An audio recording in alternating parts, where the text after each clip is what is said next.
네, 역대 두 번째 확진자 수를 또 기록했는데요. 코로나 상황 전문가와 짚어보겠습니다. 천은미 이대목동병원 호흡기내과 교수 나오셨습니다. 어서 오세요. 안녕하십니까. 네, 우려했던 대로 확 늘었습니다. 이거 늘어난 거는 일상 회복 접어들면서 늘어난 효과라고 봐야 되나요? 네, 지난주까지는 이제 그동안 누적이 됐던 4차 대유행 때 영향이고요. 지난 주말 토일부터 시작된 것이 위드 코로나 이후의 영향이라고 생각합니다. 그래서 오늘 보시면 서울의 확진자 수는 역대 최대를 찍었고요. 거의 1,500이 육박을 했습니다. 또 중증자도 역대 최대였고 또 지역사회 감염을 알 수 있는 임시 선별 검사소 확진자 수가 1,128명으로 역대 최대입니다. 지금 모든 게 역대 최대로 나오고 있죠. 그러니까 3,000명이 넘은 건 역대 두 번째지만 실제적으로 수도권에서 확산세는 최고로 올라간 상태고 이 확산세가 이제 시작이라는 의미가 되고 지금 벌써 수도권에서는 병상이나 중환자실이 포화 상태라 대기를 하고 있습니다. 그렇다면 앞으로 2주간이 정말 중요한 시점인데 왜냐하면 병상 확보 명령이 내렸어도 네. 2주 동안에 이게 만들어질 수가 없습니다. 대부분의 환자들이 생활치료시설이나 재택에서 대기 상태가 될 확률이 높고 그렇다면 60대 이상의 고령자들, 고위험군들은 중증으로 갈 확률이 높은 문제가 발생할 수 있습니다. 그러니까 코로나 사태가 길어지면서 많은 분들이 좀 수치에 둔감해진 측면이 있는데 지금 3,000명이 넘은 수치도 상당히 좀 우려되지만 이게 시작이라는 거잖아요. 그렇습니다. 예. 3,000명이라는 숫자보다도 서울에서 확진자가 가장 많이 늘었고 전체 확진자의 절반을 차지하고 있다는 게 큰 문제가 됩니다. 왜냐하면 지방에서 이것이 발생을 했다면 지방 자체만 우리가 조정을 하면 되겠지만 수도권은 이미 위드 코로나 이전부터 많은 분들이 지방으로 제주도로 여행을 가셨었어요. 그분들이 올라오면서 확산이 됐기 때문에 이제 수도권에서 확산세가 지방으로도 여파가 가는 것은 시간 문제라고 생각이 듭니다. 그러면 그냥 그야말로 뭐 5,000명, 7,000명까지도 이게 그냥 시나리오가 아니라 현실화될 수 있다고 보시는 건가요? 그렇죠. 우리가 2,000명에 3,000명이 느는 시간보다 3,000명에서 5,000명이 되는 시간은 더 짧을 수밖에 없습니다. 그만큼 N차 감염이 델타 변이는 빠르게 진행을 하는 것이고요. 우리가 수도권 확산세는 확진자가 늘게 되고 그 확진자들은 대부분 병상에 입원을 못하니까 재택에 있다가 중증으로 가죠. 그래서 재택치료 후에 증상이 나빠지면 전담병원에 입원하는 것이 그 코스로 되어 있는데 지금은 일부분에서 재택치료 중에 악화가 되셔서 이미 중환자실에 들어가거나 에크모를 다시는 분들이 계시고요. 또 치료가 안 되고 대기 상태에서 악화가 돼서 사망하실 수도 있는 그런 문제가 발생하고 있어서 지금 서울시나 수도권에서는 병상 때문에 상당한 지금 고민을 하고 있습니다. 네. 그리고 이제 지금 말씀해 주신 것처럼 지금 굉장히 우려되는 대목 중에 하나가 위중증 환자 관리잖아요. 서울 같은 경우에는 뭐 80% 육박한다라는 수치를 저희가 보도해 드리고 있는데 지금 병원 현장에서는 이 수치보다 더 심각하다라고 이렇게 하소연하고 있더라고요. 네, 병상이 중환자실이 80% 가동이라고 하는 거는 우리가 중환자 병상은 하나 두 개를 비워야 되고 그리고 또 다인실 개념으로 지금 사용을 하고 계시기 때문에 거의 90% 이상 가동이 되고 있다고 생각하시면 됩니다. 어제 정부에서 병원장님들 회의를 하셨습니다만 이 병상을 확보를 하더라도 병상 확보 시간도 거의 3, 4주가 걸리지만 의료 인력이 없기 때문에 정부에서는 군의관 등의 의료 인력을 투입하시겠다고 했지만 중환자는 일반 군의관이 볼 수가 없습니다. 예. 네, 호흡기나 감염내과 선생님들 정도, 흉부외과 선생님들이 보시는 과이기 때문에 그 과를 인력을 만들 수가 없어요. 그래서 다른 과에 협업을 구하더라도 상당히 어려움이 많고 그렇기 때문에 중환자를 만들기보다는 전담병원을 좀 더 많이 만들어서 환자들을 악화시키지 않은 상태에서 전담병원에서 치료하는 것이 저는 효율적이라고 생각합니다.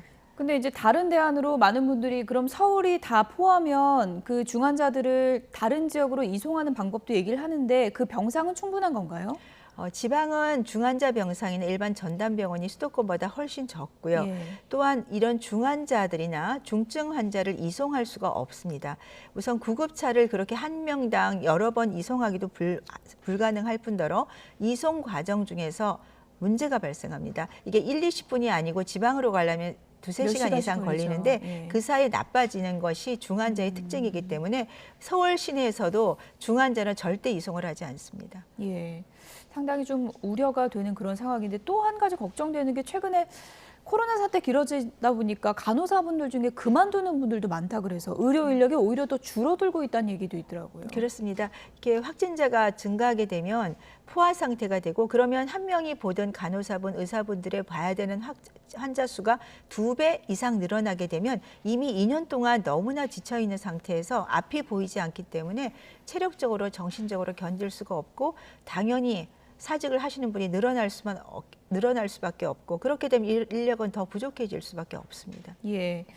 지금 그래서 이제 돌파 감염 막으려면 추가 접종밖에 없다 이런 지금 얘기를 하고 있는데 추가 접종을 하고도 또 돌파 감염 되는 사례들도 있더라고요. 네, 지금 아마 30대 두 분이 파이자 2차 접종 후에 추가 접종을 했는데 돌파가 된 사례가 예. 있었습니다. 우리가 백신을 맞더라도 중앙체를 높이기 위해서 좀 추가 접종을 하는 것이고 그 목적은 고령자들이 우리가 위중증 사망으로 가지 않게 하는 목적이 가장 큽니다.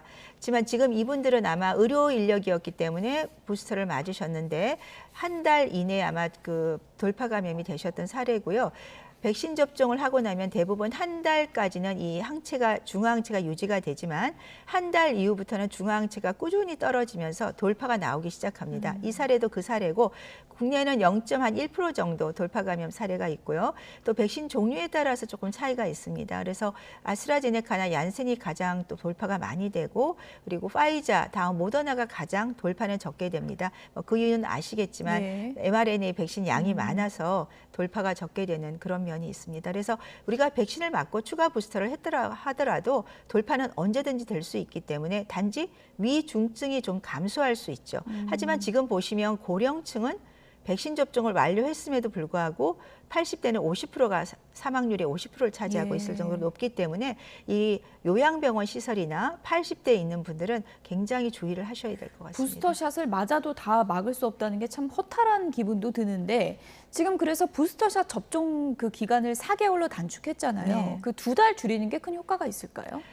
일례 연구를 보면 7월 달에 이제 델타 변이의 돌파를 검사를 해봤더니 1월하고 3월, 2월하고 4월, 3월하고 5월 각각 2달씩의 간격을 두고 조금 더 빨리 맞으신 분들이 한 60에서 80% 돌파가 더 되는 사례가 있었습니다. 그 말은 최근에 맞을수록 돌파는 적게 되지만 결국 돌파는 될 수가 있다. 그 말은 우리가 백신을 맞는 것이 완전히 예방을 해주는 건 아니고 대부분의 고령자를 제외하고는 이 중증 예방은 할 수 있는 그런 목적으로 맞는다고 생각하시면 되겠습니다. 어르신들이 이제 이런 얘기 하시더라고요. 그럼 넉 달 단축해서 또 맞으면 넉 달 있다 또 맞아야 되냐 이렇게 물어보시는데 이건 어떻게 되는 건가요? 그럼? 네, 지금 2차 접종까지 후에 이제 돌파 감염 사례들은 연구가 많지만 이 추가 접종 후에 얼마나 돌파 감염이 되는지에 대한 사례는 아직까지는 예. 드뭅니다. 그래서 앞으로 그것은 지켜봐야 되겠지만 보통 2차 접종 이후에 부스터를 맞으면 항체 효과가 수십 배 이상 올라가기 때문에 아마 상당 기간 유지는 될 수 있지만 어느 시점에서는 분명히 돌파가 될 수 있고 그렇기 때문에 우리가 치료제와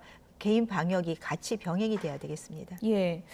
그리고 지금 3,000명대라는 확진자 수치를 바라보고 있는데 걱정이 또 내일이 대입 수능이잖아요. 네. 학생들이 대거 이제 교실에 이렇게 밀집돼서 시험을 하루 종일 봐야 되는 상황인데 어떤 부분을 좀 특별히 신경 써야 될까요? 네, 올해 수능에는 칸막이를 식사 때만 아마 하게 됩니다. 왜냐하면 칸막이 자체가 시험 때 굉장히 학생들에게 불편감을 주고 예. 별로 효과는 없는 거죠. 그래서 마스크를 잘 쓰는 것이 제일 중요하고요. 특히 화장실에 갈 때 마스크를 절대 벗으시면 안 됩니다. 예. 네, 손위생 잘 해주시고 식사할 때는 반드시 식사만 하시지 대화를 하거나 그런 거는 좀 삼가해 주면 대부분은 괜찮을 것 같고요. 만일에 저는 혹시라도 수능 후에 조금이라도 증상이 있으면 학생들 꼭 검사를 받기 부탁드리고요. 본인이 백신을 맞으셔도 그래야지만 가족 감염을 차단할 수 있습니다. 네. 저도 수능을 봐봤지만 심리적으로도 상당히 긴장되고 스트레스 심한데 하루 종일 마스크 끼고 시험 볼 생각하면 상당히 학생들이 짠하다는 생각도 드는데 어떻습니까? 점심 식사할 때도 또 혼자 먹어야 하는 거잖아요. 그렇죠. 점심 식사할 때는 마스크 벗고 혼자 식사를 하고요. 좀 밖에 약간 호흡도 좀 하고 나가서 그다음에 시험을 볼 때는 가능하면 KF 마스크가 좋습니다만 KF 80 정도는 저는 권고를 드리고 싶고요. 덴탈 마스크를 쓰더라도 밀착을 잘 하시면 큰 문제는 없습니다.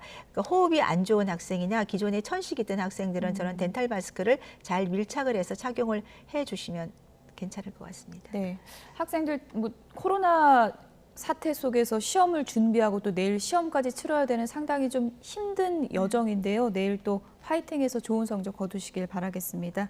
지금까지 천은미 이대목동병원 호흡기내과 교수였습니다. 고맙습니다. 감사합니다.